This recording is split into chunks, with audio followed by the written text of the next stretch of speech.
Selamat pagi Bapak Ibu sekalian, jumpa lagi kita di dalam Pualam Kasih Bapa. Selamat Paskah. Kiranya kuasa kebangkitan Yesus Kristus terus ada bersama dengan kita sekarang dan sampai selama-lamanya.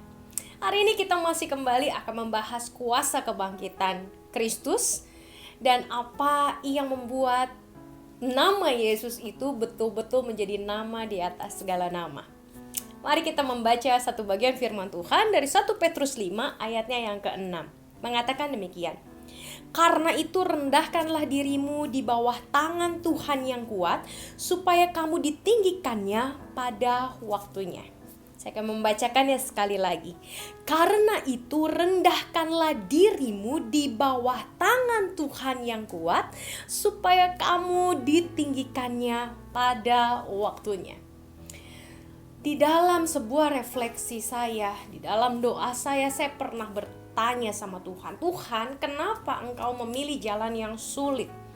Kenapa Engkau harus memilih jalan yang ribet banget? Jalan yang sangat hina, sangat memalukan, bahkan menyiksa, baik secara psikis, secara fisik, secara roh, bagi dirinya sendiri.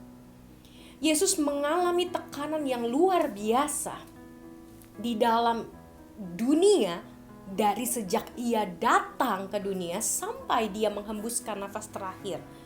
Kenapa itu menjadi pilihannya padahal dia adalah raja di atas segala raja, yang mampu mengubah segala sesuatu hanya dengan kedipan mata, yang bisa memusnahkan seluruh isi dunia hanya dengan mungkin menjentikan jari.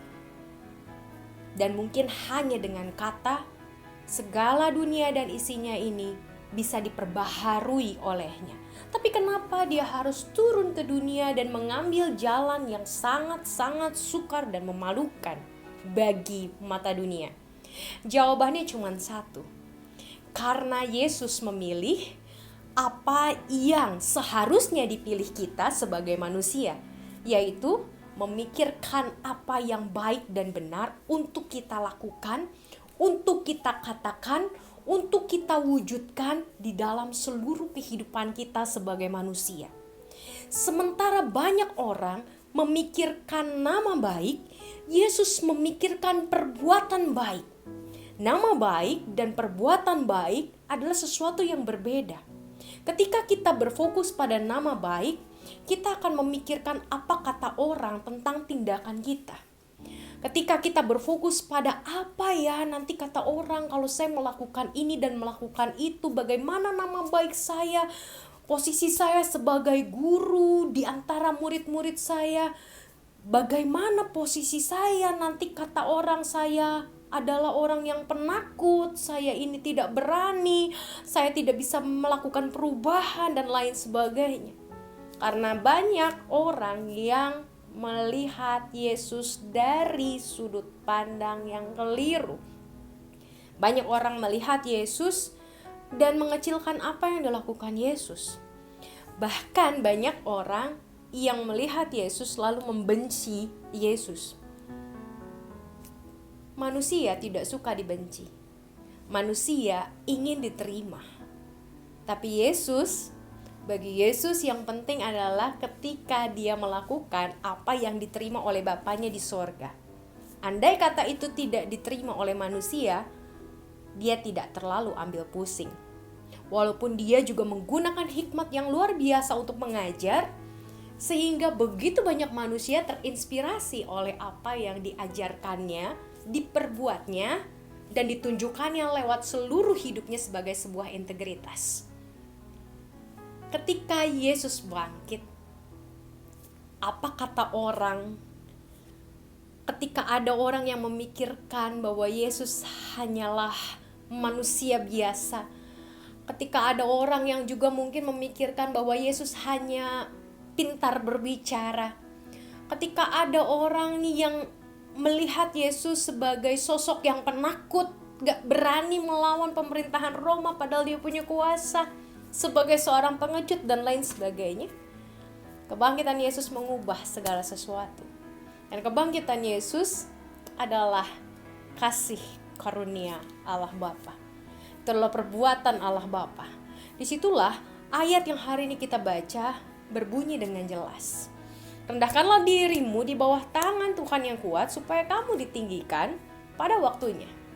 Yesus tidak memilih untuk meninggikan diri ketika ia hidup, karena dia tahu itu adalah porsi Bapaknya. Dan ketika Allah Bapa yang meninggikan dia, tidak ada satupun orang yang bisa merendahkannya. Ketika Allah Bapa membangkitkan dia, tidak ada satupun orang yang bisa menyangkalnya. Walaupun banyak kisah di balik kebangkitan Kristus, banyak kebohongan yang dibuat oleh orang-orang Farisi, oleh para imam tentang kebangkitan Yesus. Tapi kebangkitan Yesus memberi dampak yang luar biasa bagi para pengikutnya. Dan disitulah nama Yesus dimuliakan.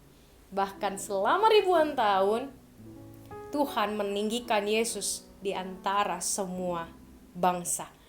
Nama Yesus adalah nama yang paling berkuasa di seluruh dunia dan di sorga. Kuncinya cuma satu, karena Yesus memilih apa yang baik untuk dilakukan, bukan sekedar mempertahankan nama baik sebagai seorang guru. Jadi Bapak Ibu yang terkasih dalam Tuhan, mari kita memilih seperti Yesus memilih. Rendahkanlah diri kita di bawah tangan Tuhan yang kuat. Pikirkanlah apa yang baik untuk kita lakukan, yang berkenan di hadapan Allah, yang menyenangkan hati Allah. Bukan sekedar nama baik kita, karena nama baik akan mengikuti, bahkan dianugerahkan oleh Allah sendiri. Dan bila Allah meninggikan kita, tidak ada satupun yang bisa menurunkan kita dan menjegal kita. Selamat merayakan Paskah setiap hari, karena kuasa kebangkitannya akan menolong kita untuk melakukan apa yang baik dan benar menurut Tuhan sendiri. Tuhan Yesus memberkati. Amin.